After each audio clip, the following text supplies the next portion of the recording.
Katika mwendelezo wa kutoa elimu kuhusu mtoto wa Afrika, maafisa maendeleo katika manispaa ya Iringa wameungana na baadhi ya wadau kuzungumza na mafundi magari katika gereji iliyopo kata ya Makorongoni. Okay, kwa jina naitwa John Agustino, ni mtaalamu wa saikolojia lakini ni mwenyekiti wa maandalizi ya siku ya mtoto wa Afrika ambayo itafanyika tarehe 16 mwezi wa 6 mwaka 2026 hapa manispaa ya Iringa.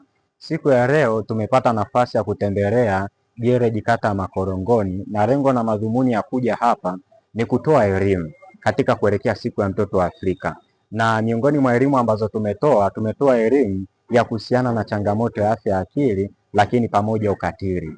Kwa nini afya ya akili? Kwa sababu afya ya akili imekuwa chanzo ambacho kimewapelekea vijana wengi sana au watu wengi kujikuta tunafanya nini? Tunafanya ukatili.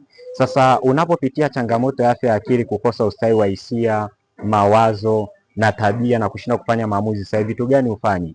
Tafuta mtu unayemwamini, mwambie namna unavyojisikia, awe ni mtaalamu wa afya ya akili au mtu wa karibu. Lakini kitu cha pili, kuwa mtu wa kujijali, kuwa mtu wa kujipenda, jihurumie, epuka maswali ya kujijaji, kwani kadri unavyojijaji unaongezea ile afya ya akili kuwa kali zaidi.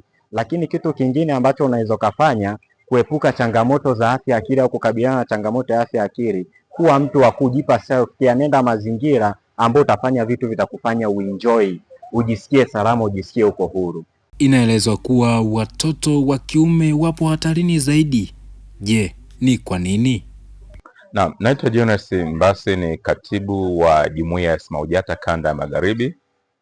Kanda ya Magharibi na mikoa mitano: Iringa, Mbeya, Songwe, Rukwa na Katavi. Tuko hapa gereji ya Makorongoni kwa ajili ya kukutana na jamii. Sisi tunadili na masuala ya ukatili wa kijinsia. Sasa ukatili wa kijinsia kwa sehemu kubwa, hasa kwa eneo letu la mkoa wa Iringa, unafanyika sana kwenye ngazi ya familia. Ndio maana tumeona tuwafuate watu makazini, maeneo wanakoshinda, ili tuweze kuwapa elimu kuhusu masuala ya ukatili wa kijinsia. Leo tumezungumzia sana masuala mtoto wa kiume. Mtoto wa kiume yuko hatarini sana kwenye masuala ya ushoga, ndiye anayefanywa ukatili kwa sehemu kubwa. Ndio maana tumeona tuifuate jamii kuieleza kuhusu umuhimu wa kumlinda mtoto wa kiume ili asiingie kwenye masuala ya ukatili wa kijinsia na masuala ya ushoga kwa ujumla. Hivyo wametuelewa gereji hapa Makorongoni. Asanteni sana. Hata hivyo, ukatili dhidi ya watoto hususan wanafunzi ni kinyume cha sheria. Kwa majina ninaitwa Inspekta Lydia, nipo dawati la jinsia na watoto.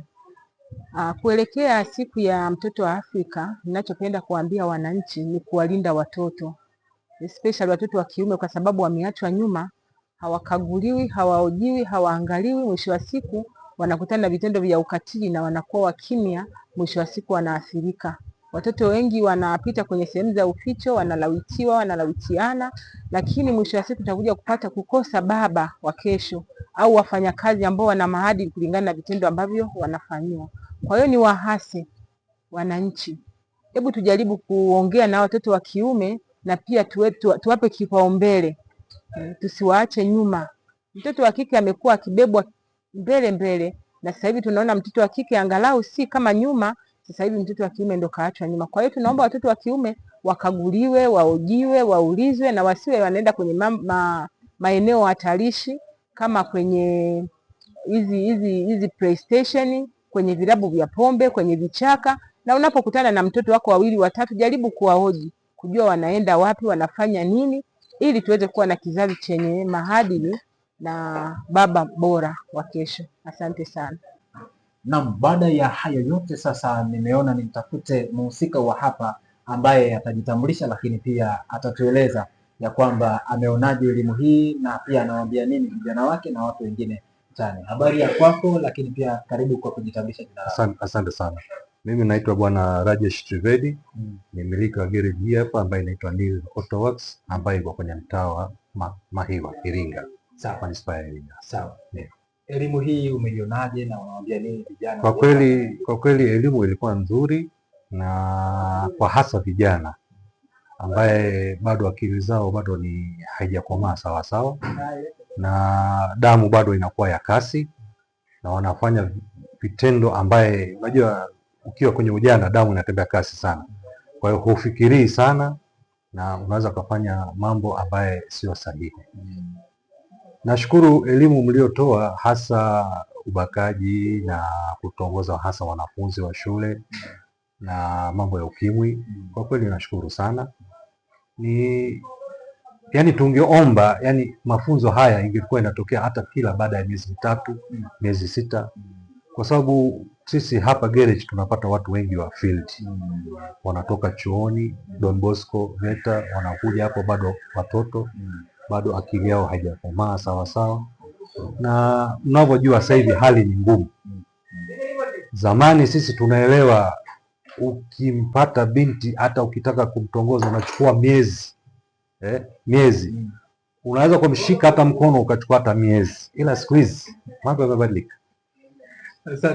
Siku hizi mambo yamebadilika. Siku hizi kila kitu yani siku moja tu, hata siku moja haichukui masaa tu. Kwa hiyo nashukuru sana, mmetoa mafunzo mazuri sana na tunawakaribisha sana Iringa hapa. Karibuni sana, na kama kuna chochote tupo pamoja. Asante sana. Sawa, basi baada ya hayo pia tunaye fundi mkuu. Ninaambia yeye ni fundi mkuu, sasa atajitambulisha, lakini pia atatueleza kwa upande wake amejifunza nini. Karibu. Majina naitwa Nafta Charles Chaule, ni fundi wa hii garage. Kiukweli kuna vitu vingi nilikuwa sijui kuhusu elimu ya jinsia pia na dawati. Kwa leo nimejifunza vingi. Cha kwanza ikiwemo ukatili wa kijinsia, nilikuwa sijajua elimu hiyo, lakini kwa leo nimejua zaidi. Na kitu kingine kwenye suala zima la malezi, mimi ni mzazi na familia. Kwa leo nimejifunza vitu vingi sana kuhusiana na suala la malezi, kwamba kitu cha msingi kuwa jirani sana na familia. Asante. Vijana mmeambia bwana mwache wanafunzi, mko tayari? Yes, tupo tayari. Mimi nina familia na wanafunzi sifuatilii. Nikiripoti kutoka hapa, mimi ni Meshack Longo, Furaha FM.